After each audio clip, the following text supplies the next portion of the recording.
नमस्कार प्रिय विद्यार्थियों, आप सभी का पुनः स्वागत है MGCI के इस डिजिटल लर्निंग प्लेटफॉर्म पर।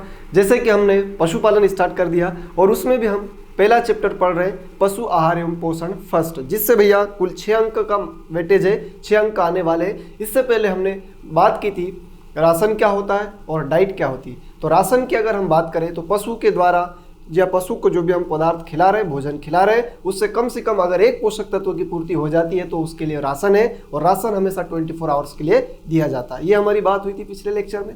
और फिर बात हुई थी डाइट की। तो डाइट हम सब भली भांति जानते हैं, एक बार में जितना भोजन खाया जाएगा वो डाइट कहलाएगा। वन टाइम में जितना मैक्सिमम अमाउंट एनिमल ग्राजिंग करेगा या फीड करेगा वही उसका डाइट होगा। तो ये हमारी बात हुई थी। आइए उसी कड़ी में अब हम आगे बढ़ते हैं, बिना विलंब के हम स्टार्ट करते हैं आगे की कहानी। तो हमें कुछ डेफिनेशंस देखना है जो कि 2 नंबर वाले क्वेश्चन में आने के पूरी संभावना है, क्योंकि भैया 2 नंबर का प्रश्न यहाँ से बनने वाला है। उस 2 नंबर में सबसे पहला प्रश्न हमें देखने को मिल सकता है जीवन निर्वाह मेंटेनेंस राशन क्या होता है। क्योंकि 2 अंक का प्रश्न आएगा तो निश्चित बात है, बनी हुई बात है भैया, डेफिनेशंस आएगी ही आएगी या इनसे संबंधित कुछ और चीजें जो कि आपको ये लिखने में मदद करेगी। तो हम बात करें जीवन निर्वाह आहार की। तो जीवन निर्वाह आहार जीवन जीने के लिए दिया जाएगा। ये किसी भी परिस्थिति में बदलता नहीं है। और कितने घंटे के लिए दिया जाएगा? 24 आवर्स के लिए दिया जाएगा। जब भी हम पशु को कोई किसी भी कारण से किसी भी काम से कोई आहार देंगे तो सबसे पहले पशु किसके लिए पूर्ति करेगा? जीने के लिए। अरे जिएगा तभी तो जिएगा, अरे खाएगा तभी जिएगा। अर्थात ये बात है भैया कि जब हम उसको जियाएंगे, उसको जीने के लिए आहार देंगे, वो जिएगा, उसके आधार पर वो सारे फंक्शन करेगा। तो जीने के लिए जरूरी है, इसको बदला नहीं जा सकता। तो आइए हम बात करते हैं मेंटेनेंस राशन, जीवन निर्वाह। वह आहार जो पशु को मात्र इसलिए दिया जाता है कि वह स्वस्थ अवस्था में जीवित बना रहे। इसकी मात्रा किसी परिस्थिति में बदलती नहीं है। It is minimum amount of food required to keep the animal alive and it provides the energy for metabolic process. मतलब जीवित बना रहे, उसके जीवन में होने वाली क्रियाएं सुचारू रूप से चलती रहे, उसके लिए जो हम आहार खिलाएंगे वह उसका जीवन निर्वाह आहार कहलाएगा। सीधी सी बात है, वह आहार जो पशु को इसलिए दिया जाता है कि वो स्वस्थ अवस्था में जीवित रहे, या पशु को जीवन जीने के लिए जो आहार दिया जाएगा वह जीवन निर्वाह आहार कहलाएगा। कितने घंटे के लिए? 24 आवर्स। पूरे पशु आहार में एक पॉइंट बहुत कॉमन है, 24 आवर्स। आप हर जगह इसको मेंशन करेंगे, कोई दिक्कत नहीं, ये आपके लिए एक्स्ट्रा ही पॉइंट होगा। तो भैया जीवन जीने के लिए जो आहार खिलाया जाएगा वो कहलाएगा जीवन निर्वाह आहार, मेंटेनेंस आहार। ये कभी भी चेंज नहीं होगा। सेकंड हम बात करेंगे प्रोडक्शन राशन। अब भैया उत्पादन आहार की बात करें तो काऊ और बफेलो से अगर हम बात करें, गाय और भैंस से अगर हम बात करें तो हमें क्या मिलेगा? मिल्क मिलेगा। तो गाय और भैंस को दूध उत्पादन के लिए, बफेलो की बात करें तो ऊल प्रोडक्शन, मिल्क प्रोडक्शन, और गोट की बात करें तो meat production, then milk production. ठीक है। तो अलग अलग पशुओं को अलग अलग उद्देश्य से खिलाया जाएगा। जैसा पशु उत्पादन करेगा वैसा ही उसका उत्पादन आहार होगा। लेकिन हमें यहाँ पर एक कॉमन डेफिनेशन की अगर हम बात करें तो इस तरह से हो सकती है कि भैया जीवन निर्वाह आहार के अतिरिक्त, इसके अतिरिक्त देना, क्योंकि ये तो जीने के लिए, लेकिन अगर उत्पादन करवाना है तो कुछ एक्स्ट्रा देना पड़ेगा, बिल्कुल देना पड़ेगा। तो उत्पादन आहार, प्रोडक्शन राशन, जीवन निर्वाह आहार के अतिरिक्त दी जाने वाली आहार की मात्रा उत्पादन आहार कहलाती है। किसके अतिरिक्त देना है? मेंटेनेंस राशन के अतिरिक्त। Additional ration except maintenance ration which is given to animal for production purpose is called production ration. अर्थात पशु को उत्पादन करने के लिए जो आहार दिया जाएगा वही भैया उत्पादन आहार कहलाएगा। अब जैसे आप लिख सकते हो एग्जांपल के लिए, काउ एंड बफेलो को मिल्क प्रोडक्शन के लिए, गोट और शीप को मीट एंड वूल प्रोडक्शन के लिए बात हम कर सकते हैं। इस तरह से आप एग्जांपल भी इसमें मेंशन कर सकते हो। आगे हम बात करें तो है बैलेंस राशन। बैलेंस राशन में जितने भी न्यूट्रिएंट दिए जाएंगे वो आइडियल होना चाहिए। आइडियल होना चाहिए इन द सेंस कि उसमें सारे न्यूट्रिएंट प्रॉपर रेशियो में होना चाहिए। अर्थात संतुलित आहार वह आहार होगा जिसमें जीवन जीने के लिए सारे पोषक तत्व एक निश्चित मात्रा और उचित अनुपात में हो। निश्चित मात्रा और उचित अनुपात में होना चाहिए, इस बात का हमें ध्यान रखना है। निश्चित मात्रा एवं उचित अनुपात में हो। जितने भी पोषक तत्व हो वह भैया निश्चित मात्रा और उचित अनुपात में हो। तो वह आहार संतुलित आहार या बैलेंस राशन होगा। इसको हम इस तरह से बता सकते हैं, संतुलित आहार वह आहार होता है जो पशुओं के लिए आवश्यक सभी पोषक तत्व उपयुक्त अनुपात में प्रदान करता है तथा यह आहार पशुओं को 24 घंटे के लिए प्रदान किया जाए, संतुलित आहार या बैलेंस राशन कहलाता है। Balance ration are the ration in which all nutrient element are present in required quantity it provide to animal for 24 hours। अर्थात पशु को खिलाए जाने वाला वह आहार जो उचित मात्रा और निश्चित अनुपात में हो, जिससे 24 घंटे के लिए जितनी आवश्यकता है उनकी पूर्ति कर दे, वही आहार कहलाएगा भैया संतुलित आहार, बैलेंस राशन। वही आहार कहलाएगा भैया संतुलित आहार या बैलेंस राशन। अब हम बात करें आइडियल राशन।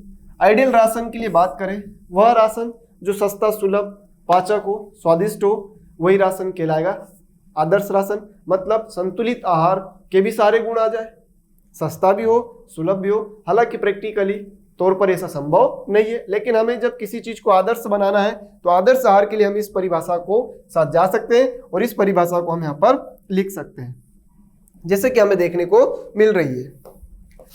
चारे व दाने का वह मिश्रण जो सस्ता हो, संतुलित हो और सभी जगह आसानी से उपलब्ध हो, आदर्श आहार कहलाता है। आदर्श आहार होने के लिए जरूरी है कि उसको क्या होना चाहिए, बैलेंस्ड होना चाहिए, अर्थात उसमें सारे न्यूट्रिशन भी हो, सस्ता भी हो, पाचक भी हो, स्वादिष्ट भी हो और आसानी से मिल भी जाए। आज के समय में यह बात थोड़ी सी अच्छी नहीं है क्योंकि ऐसा संभव नहीं है, लेकिन हमें परिभाषा में अगर लिखना है तो हमें इन्हीं शब्दों का प्रयोग करना है। Mixture of roughage and concentrate which is less expensive, balanced and easily available is called ideal ration। आहार की वह मात्रा या चारे दाने का वह मिश्रण जो सस्ता हो, संतुलित हो और सभी जगह आसानी से हमें मिल जाए, वही भैया क्या कहलाएगा, आदर्श आहार कहलाएगा।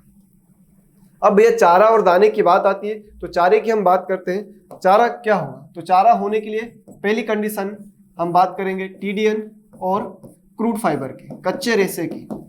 टीडीएन मतलब कुल पाच्य तत्व और सीएफ मतलब क्रूड फाइबर अर्थात कच्चा रेशा। और टीडीएन का अर्थ होता है कुल पाच्य तत्व, कुल पाच्य तत्व और टीडीएन। ठीक, इसकी हम बात करते हैं यहां पर, कुल पाच्य तत्व और कच्चा रेशा। अब टीडीएन की बात हो रही भैया कुल पाच्य तत्व कच्चे रेशे की, किसके संदर्भ में, मोटे चारे में। अब आप खुद बताइए, चारे में रेशा ज्यादा होगा कि कुल पाच्य तत्व, ऊर्जा वाली चीजें ज्यादा होगी? तो आप बोल रहे होंगे सर चारा है तो कच्चा रेशा ज्यादा होगा, तो ध्यान रहे इसमें कच्चे रेशे की मात्रा 18% से ज्यादा होगी और कुल पाच्य तत्व या टीडीएन की मात्रा 60% से कम होगी, तो वो क्या कहलाएगा भैया, चारा। इसके जस्ट हम विपरीत कर देंगे तो कंसंट्रेट या दाने की बात आ जाएगी। जब हम दाने की बात करेंगे तो दाने में टीडीएन का वैल्यू बढ़ जाएगा, टीडीएन 16% से ग्रेटर देन होगा, ज्यादा होगा। और क्रूड फाइबर या कच्चा रेशे की अगर जब हम बात करेंगे तो ये 18% से कम होगा, क्योंकि दानों में रेशा कम होता है, चारों में रेशा ज्यादा होता है। समझ गए, दोनों मात्रा एक दूसरे के विपरीत है। इसको याद रखने के लिए आप ऐसा लिख सकते हो, यहाँ पर 16%, यहाँ पर 18%। अगर ये ज्यादा हो रहा है और ये कम हो रहा है, इस तरह कंडीशन बन रही है, तो हम बताएंगे ये बात हो रही है रफेस के लिए भैया। ये चारे की बात हो रही है, दाने की बात हो रही है, और ये दोनों डाटा एक दूसरे के विपरीत है। एक कोई सा भी याद कर लेना, आसानी से याद हो जाएगा। अब अगर दाने का याद रखते हो तो दाने में टीडीएन ज्यादा है, चारे में कच्चा रेशा कम, चारे में कच्चा रेशा ज्यादा रहेगा। ठीक है, तो आप कंफ्यूजन ना हो, इसलिए इसमें बहुत बड़ा बार बार गलत होने के चांस रहेंगे, इसलिए कोई सा भी एक लिख लेना। अगर दाने में बात करें तो टीडीएन 60% से ज्यादा, तो चारे में कम। फिर क्रूड फाइबर कच्चे रेशे की बात करें तो दाने में 18% से कम है और चारे में 18% से ज्यादा है। इस तरह से आप इन दोनों को साथ में याद रखेंगे। बहुत महत्वपूर्ण प्रश्न है, जैसे कि यहाँ पर परिभाषा में वही सारी बातें लिखी गई है कि ऐसे चारे जिनमें कुल पाच्य तत्व टीडीएन 60% से क्या होगा, कम होगा, और क्रूड फाइबर या कच्चा रेशा 18% से ज्यादा हो, वो मोटे चारे कहलाते हैं। और पशुओं के पूरे आहार में 75% या 3/4% तक किनको शामिल किया जाता है, मोटे चारे को शामिल किया जाता है। अगर हम इंग्लिश में बात करें भैया तो ration in which TDN less than 16%, crude fibre में भी या लेस देन इसमें मोर देन आएगा यहाँ पर, ठीक है।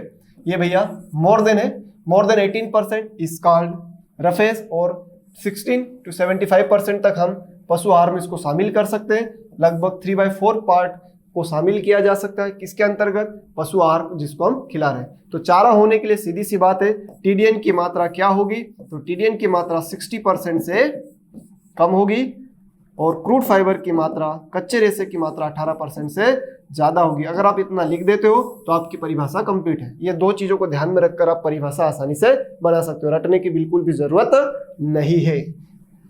इसी के जस्ट विपरीत हम कर देंगे तो क्या निकल कर आएगा, इसके जस्ट विपरीत करेंगे तो कंसंट्रेट या दाने निकल कर आएंगे। जब दानों की बात करें तो भैया हम परिभाषा देखते हैं इसकी।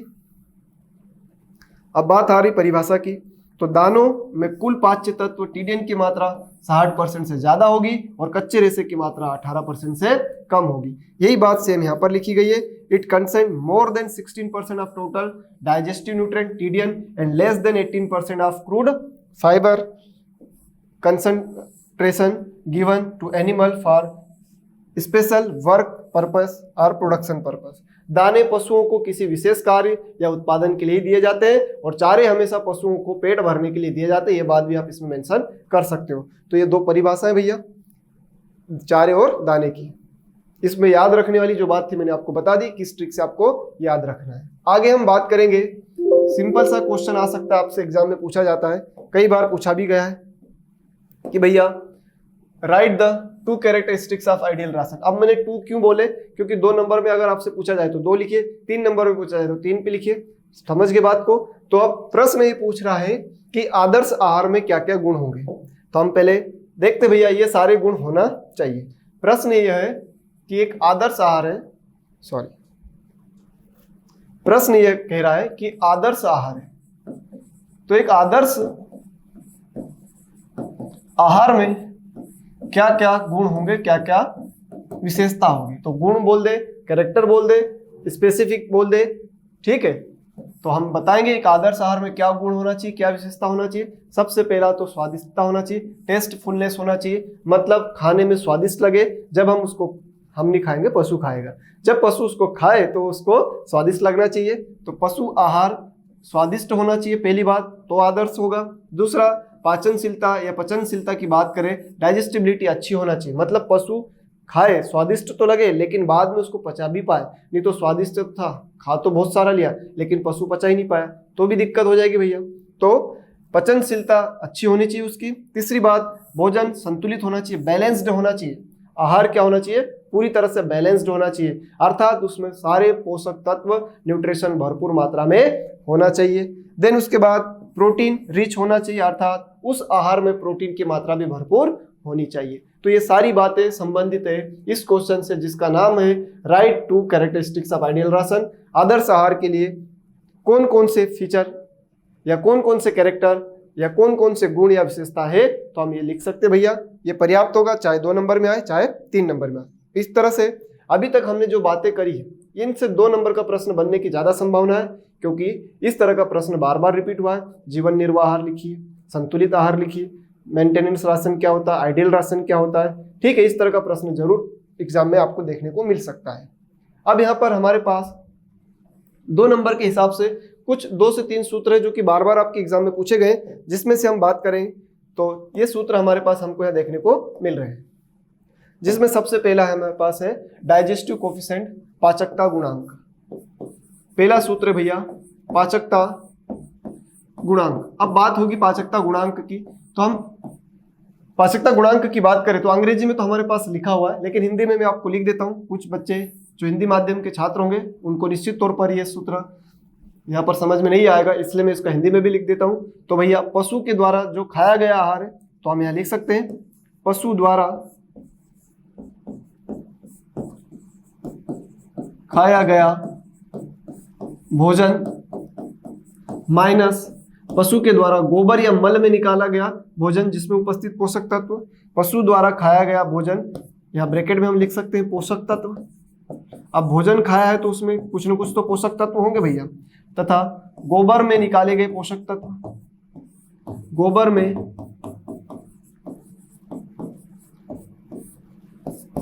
निकाले गए पोषक तत्व बटे पशु द्वारा खाया गया भोजन। ये हम लिख सकते हैं इस तरह से, पशु द्वारा खाया गया भोजन। ठीक है भैया, ये हो गया डाइजेस्टिव कोफिशिएंट, पाचकता गुणांक। तो nutrient contain in animal feed जिसको हम आई से डिनोट करेंगे, न्यूट्रिएंट कंटेन इन डंग जिसको हम ई से, ई मतलब एग्जिट, आई मतलब इनटेक, आई का मतलब इनटेक, ई का मतलब एग्जिट, जितना खाया गया माइनस उसमें से निकाला गया। Nutrient content in animal feed, अर्थात सीधा सा फार्मूला आपको इतना याद रखना है। इन बड़े फार्मूले को एलिब्रेट करके आप एग्जाम में लिख सकते हो। कैसे लिख सकते हो कि डाइजेस्टिव कोफिशिएंट, डी मतलब पाचकता गुणांक, डीसी मतलब है डाइजेस्टिव कोफिशिएंट पाचकता गुणांक। पाचकता गुणांक को हम लिखेंगे आई माइनस ई बटे आई। आई का मतलब है इनटेक अर्थात पशु के द्वारा खाया गया, ई मतलब एग्जिट अर्थात पशु के द्वारा निकाला गया। अब पशु निकालेगा क्या, गोबर ही तो निकालेगा। गोबर निकालेगा तो गोबर में उपस्थित पोषक तत्व माइनस खाए गए पोषक तत्व, तो जो खाया है उसी में से तो निकालेगा, अर्थात पशु द्वारा जितना खाया गया उसमें से निकाले गए को माइनस कर देंगे और बटे में कुल खाया गया। ठीक है, ये हो गया पाचकता गुणांक।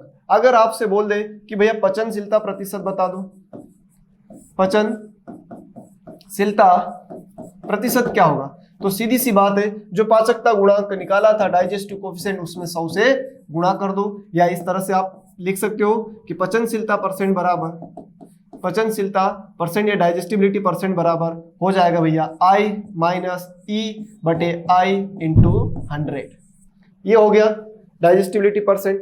तो आप इस तरह से इसको याद रख सकते हो। ये इंग्लिश में लिखा हुआ है सूत्र, पाचकता गुणांक का हिंदी में सूत्र लिखा है, पशु द्वारा खाया गया भोजन मतलब उसमें जितने पोषक तत्व उपस्थित है माइनस गोबर में निकाले गए पोषक तत्व बटे पशु द्वारा खाया गया भोजन या उसमें उपस्थित पोषक तत्व।